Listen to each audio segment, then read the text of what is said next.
Menor gasto, encontramos en el rubro de educativo unas cifras que nos preocuparon.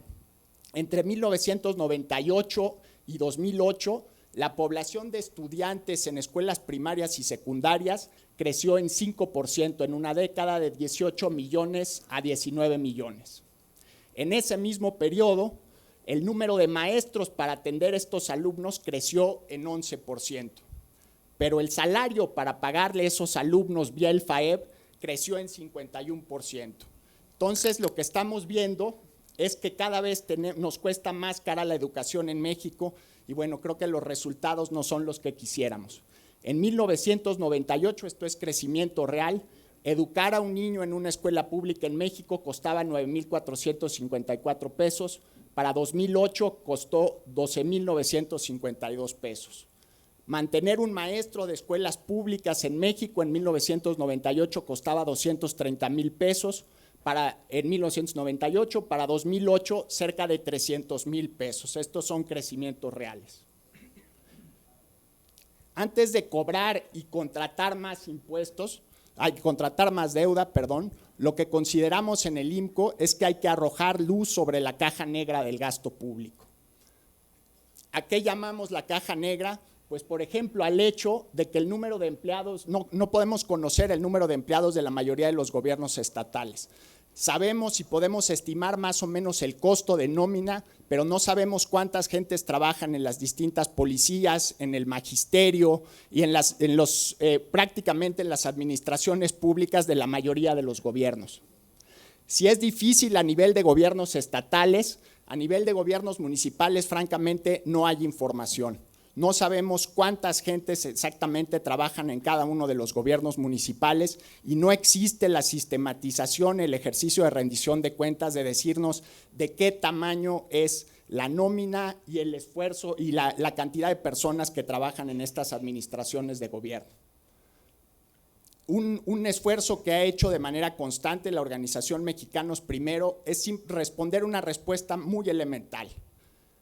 ¿Quiénes son las personas que trabajan en las escuelas públicas de México? ¿Quiénes son nuestros maestros? ¿Dónde están y a qué escuelas van? El hecho que en el México de 2010 esa sea una pregunta que no tiene una respuesta clara y contundente, habla de la brecha que tenemos entre nuestro deseo de tener una democracia transparente y la realidad actual. Una paradoja es que conocemos, conocemos el presupuesto de la residencia oficial de Los Pinos, aquí a 1 kilómetro de distancia, pero si cruzamos la avenida Parque Lira, vamos a encontrar la escuela primaria El Pípila, donde normalmente votan los presidentes de la República. El presupuesto de la escuela primaria El Pípila, ese sí es secreto de Estado y totalmente confidencial. Y el problema no es la escuela primaria El Pípila, sino las decenas de miles de centros escolares de primaria y secundaria del país, donde no tenemos información para verlas como unidad de costo. ¿Cuánto nos cuesta una escuela al año? ¿Por qué no le podemos decir a los padres de familia, en esta escuela se invierten 2 millones de pesos anuales, el 95% se va a nómina, el 5% restante se va para materiales y pago pues cualquier cosa que pueda ser relacionada con el pago de servicios escolares? Hoy los presupuestos de escuela en México, los presupuestos por escuela son un secreto de Estado. Y del último, si regresamos a la otra, ya me voy rápido, China, el mapa no se ve. Este es un mapa de los riesgos de los sistemas de pensiones en los estados de la República y les voy a contar por qué está dentro de la caja negra.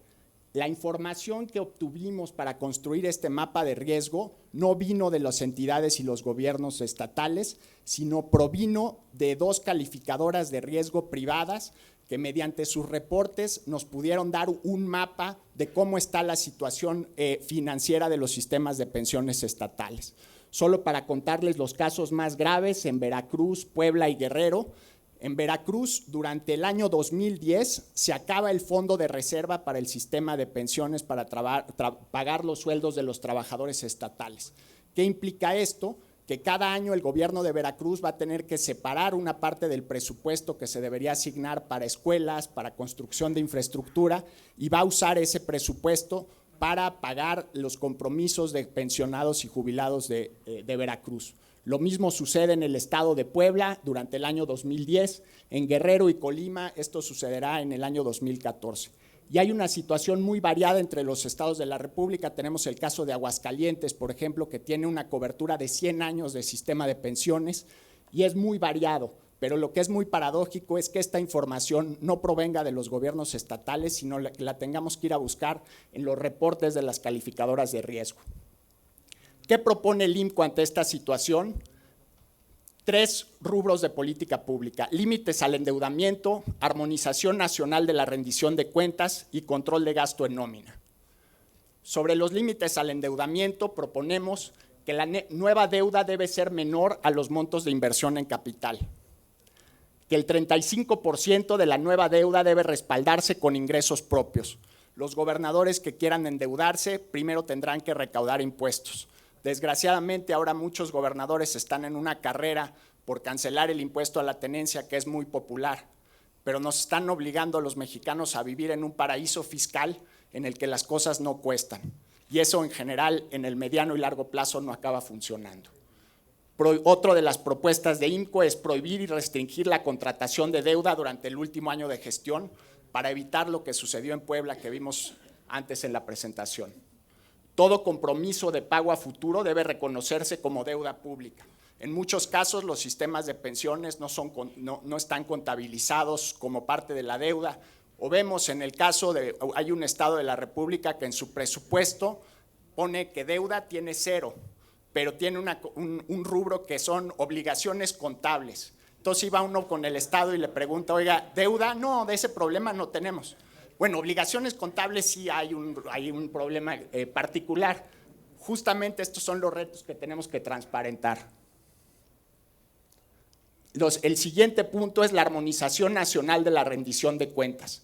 Incluir la armonización presupuestal en la Ley de Contabilidad Gubernamental.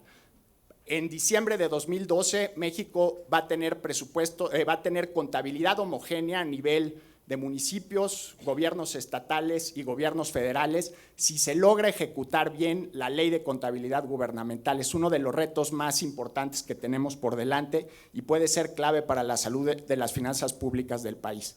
En este tema de hacer más transparentes los presupuestos, quiero aprovechar la oportunidad de agradecer al gobierno de la Ciudad de México la confianza de participar con el IMCO en el esfuerzo de mejorar la rendición de cuentas y el sistema contable del presupuesto de la ciudad para 2011 y extender la invitación a los otros estados de la República. El IMCO tiene una metodología muy sencilla, digamos, muy clara para mejorar la contabilidad presupuestal. Ya estamos trabajando con la Ciudad de México y ojalá lo pudiéramos hacer con más estados de la República. Otro de los temas importantes es homologar procedimientos de auditoría en los 3 órdenes de gobierno. ¿Qué quiere decir esto? Pues así como hay presupuestos de chile, mole y pozole, también tenemos auditorías de chile, mole y pozole. Y una auditoría en Tabasco no significa lo mismo que una auditoría en Sonora. Entonces tenemos que homologar estos procedimientos de rendición de cuentas para saber cómo se está gastando el dinero público. El último tema es limitar el gasto en servicios personales a 60% del gasto total. Esta es una idea que proviene de la Ley de Responsabilidad Fiscal de Brasil. Actualmente, si se aplicara la norma brasileña a los estados mexicanos, hay más de 20 estados que su costo en nómina es superior al 60%. Esto se podría limitar o encontrar algún cauce legal para incentivar a los estados a no crecer la nómina de manera desmesurada. Y el último punto es incluir dentro de los decretos de presupuesto de los 3 órdenes de gobierno un tabulador de plazas de los servidores públicos, de manera que podamos ver de manera sistematizada cómo ha crecido el número de empleados de nuestros distintos niveles de gobierno. Pues muchísimas gracias por su atención.